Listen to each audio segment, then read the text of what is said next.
David here, and today we are kicking off the wheel review video with the Powell Dragon Formula 60mm by 42mm wheels. Alright, so let's get into the specs of these wheels.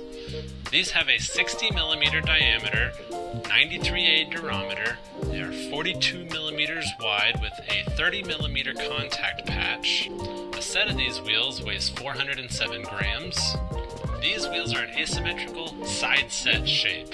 These have a rounded outer lip and a squared inner lip. For color options, there's only one, and it's this natural white with red font.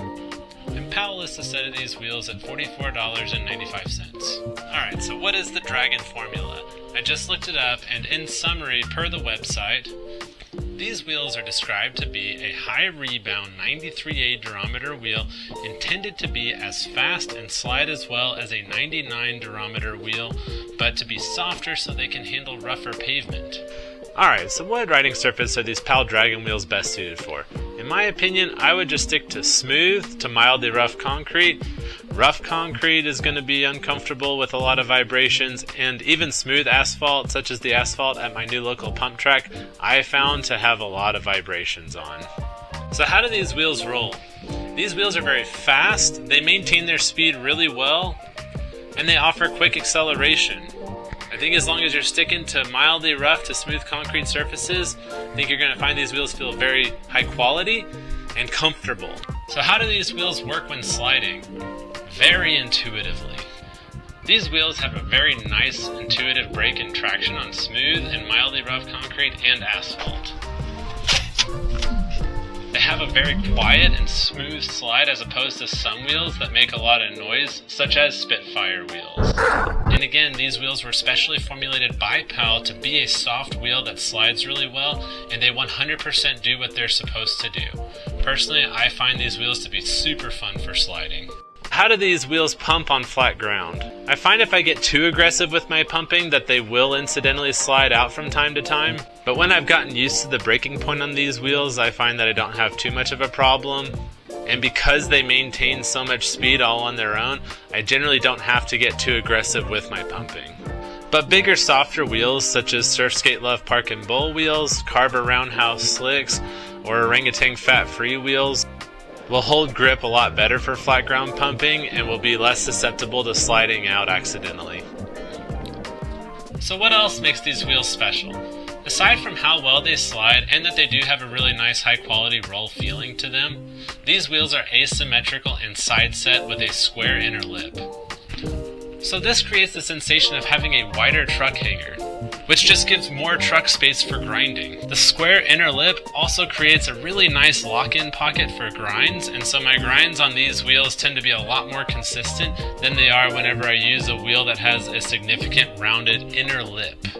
These wheels are also super durable. I've been skating these wheels for months and I haven't noticed any issue with coning, and there's been zero chunking whatsoever.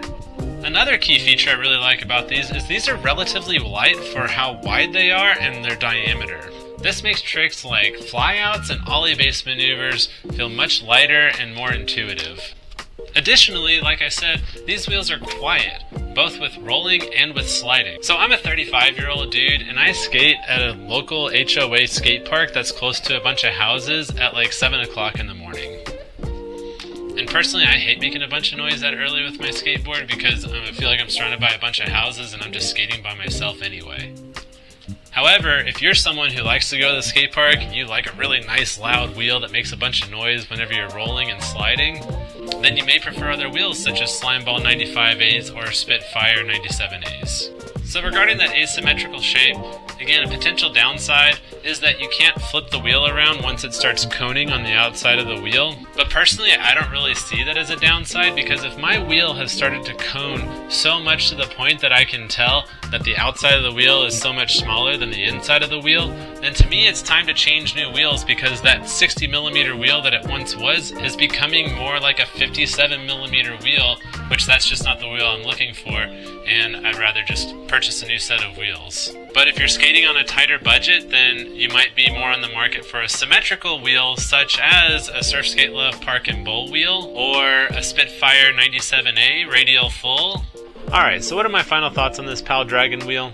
I think if you're riding smooth to mildly rough concrete skate parks, the only downside you're really going to find with these is that they will accidentally break in traction if you pump too aggressively.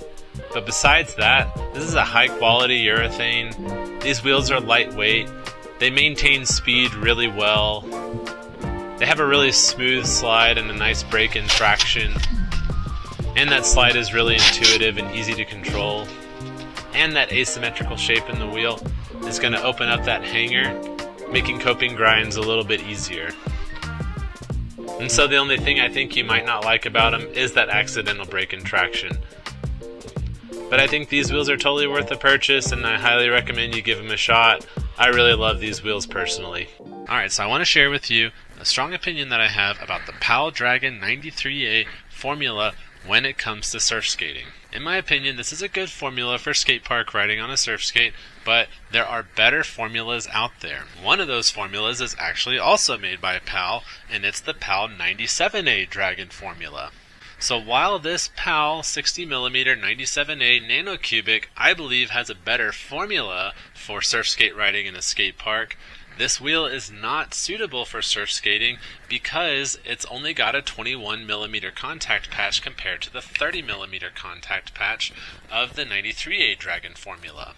But the reason I think that this formula is very suitable for surf skating is because when I compared the 97A Dragon Nano Cubic to this Powell Dragon 93A Nano Cubic, the same as the 60x42, I found that these two wheels had the same grip and slide despite the fact that they have the same contact patch, but the 97A formula has a faster roll to it and it holds up really well on mildly rough to smooth skate park surfaces. So to me, in every way, this formula is the better choice for skate park riding when compared to the 93A Dragon formula. But unfortunately, they don't make the Powell Dragon 60x42 in the 97A formula.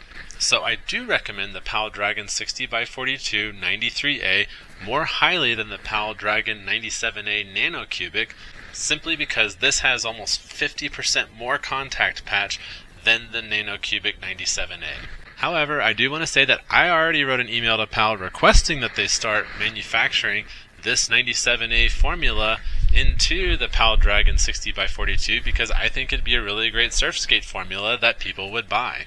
And so I encourage you to do the same. Go ahead today and write an email to Powell and tell them that you want to see this Powell 97A formula used in the 60x42 wheel. And so when comparing the 93A and the 97A formulas of the Powell Dragon, the only thing that the 93A is doing better is it holds up better on rough surfaces than the 97A does, but skate parks are generally very smooth to mildly rough, and this does fantastic and dampens all the vibrations on mildly rough surfaces. And just to throw this out there, there's other formulas that I think are fantastic as well.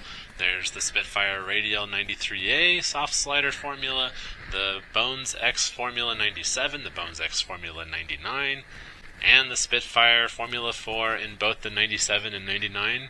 But what would be really nice to see in surf skating is that they would make those wheels with 30+mm contact patches so that we would get the grip that we needed for lateral motion. But a lot of those brands that I just mentioned don't even make their wheels in contact patches bigger than 25mm, which to me it's just a little bit too small for surf skating. Alright, and that's it from me, so stay tuned for future wheel review videos.